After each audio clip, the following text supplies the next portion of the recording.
It's the 20th of February 2017. Welcome to episode 27 of RapBabble, the weekly hip hop podcast. And this week is all about music reviews. So there are 2 singles and 2 albums. The first one is Future. He has a song called Super Trapper. There's not really a lot to say about it because it's kind of typical Future, but it still sounds good. He's consistent. So I checked it out and I liked it. It's not as catchy as some of his big hits, so I do wonder if he's going to be able to maintain his position because he's been in a good position. I think he can maintain it, actually, yeah. From what he's put out, from that song, he can maintain it. It's still standard. He's consistent. That's what we can say about Future. He's put out an album as well, which is already out. It came out on the 17th of February. It's self-titled. I haven't heard it yet. He's also announced a tour as well, so he's a busy man.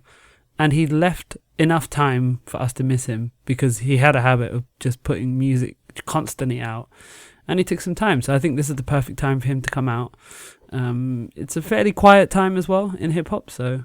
Actually, one of the albums I'm going to talk about actually is out now, which is Migos' Culture, so it might not be the best time, but they peaked with Bad and Bougie, so the album... It's been well advertised by the single. People are going to pick it up because of that. But the album itself, I don't think is a big hit.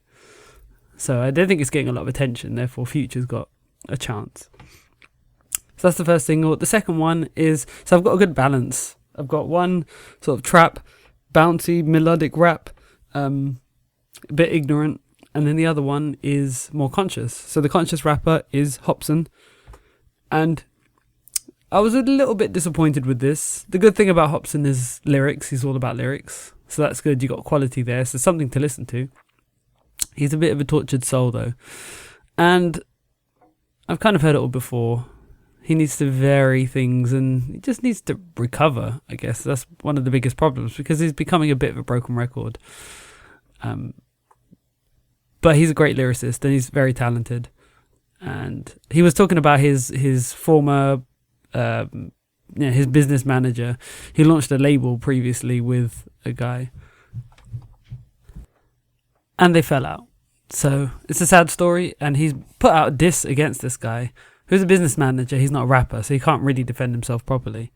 That was quite interesting to hear, actually.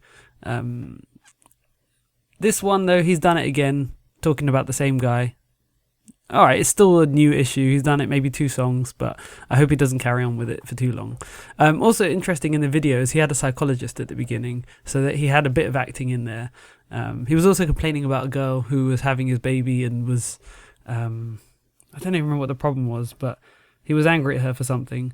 And so he kind of had characters in the video. So this is what I like about Hopsin and people who put thought into their music.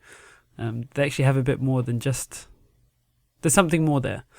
Alright, so those are the singles done, and now the 2 albums. So the first one, and I've only looked at the first 3 tracks of each of these albums. This isn't a full album review, but it's just, I wanted to get a feel of what these albums were like.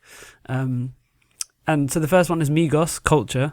They call it Culture because they feel like they're doing a lot for the culture because a lot of people are jacking their style.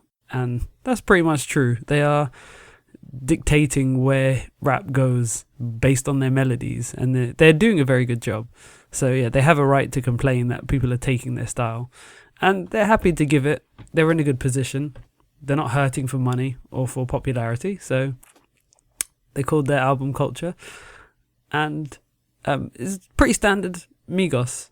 So they're another one who's consistent with the quality of music. They have the beats. They have a good ear for beats. They have the melodies. They don't have the lyrics, but the formula works. And the problem with these songs is the song 2, 3, and 4, and possibly the rest of the album is going to be a bit samey. There's not a lot of variation in Migos' style and their music. But yeah, they had a T-shirt, which is a single, and I love the video because they're all in like caveman gear, so that's pretty good. But the problem with that song is, so there are 3 members, Quavo, Takeoff, and Offset. Quavo is the main singer, the one who does the choruses. Quavo is the one that kind of looks like him, the hair is the same. And then Takeoff is the one that looks different. And he sounds different as well. and Takeoff. His flow is kind of machine gun, and it's kind of it's a bit too harsh. He does that a bit too much, and he's kind of buried.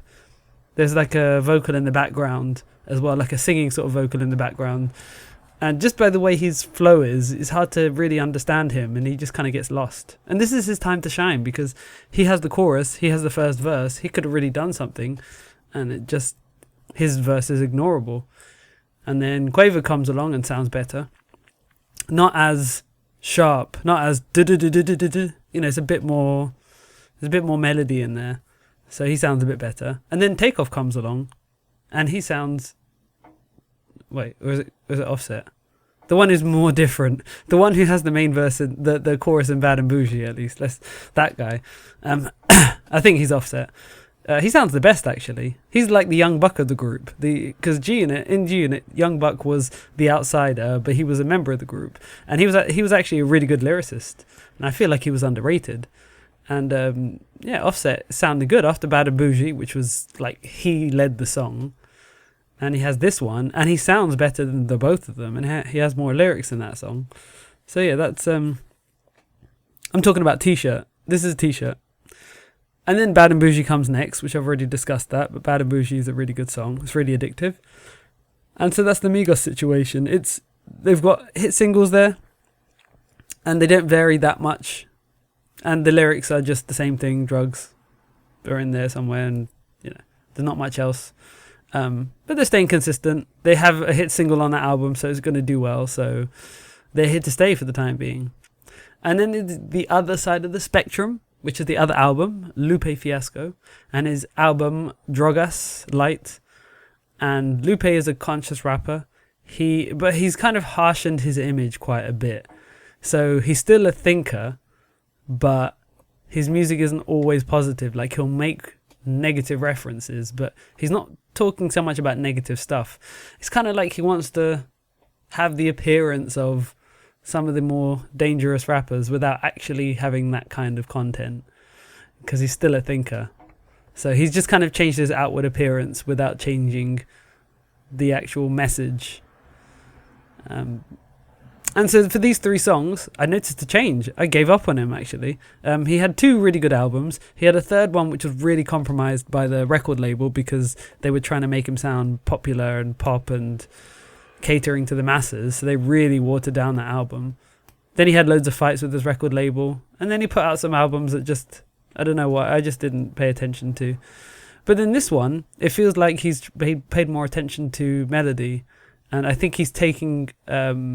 the advice of, or the influence of trap music that's around now, and people like Migos and people like Drake. He's actually starting to remind me like Drake.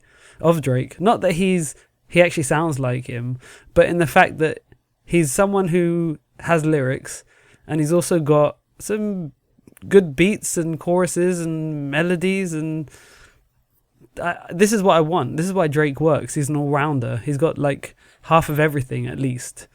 And on the music side, Lupe's sounding a lot better. So I'm interested in listening to this all the way through now for the first time in a long time. I want to reconnect with this artist. I did have a bit of trouble hearing and understanding what he was saying, so I'm going to have to put a bit of work in there. And there's one that still sticks in my mind, which is Promise. But he was light on the lyrics there, and I'm not entirely sure that he might be mocking that kind of music. But then I don't understand why you would make that music if you're trying to mock it, because it wasn't clearly mocking, but it was just, there's a big question mark over it.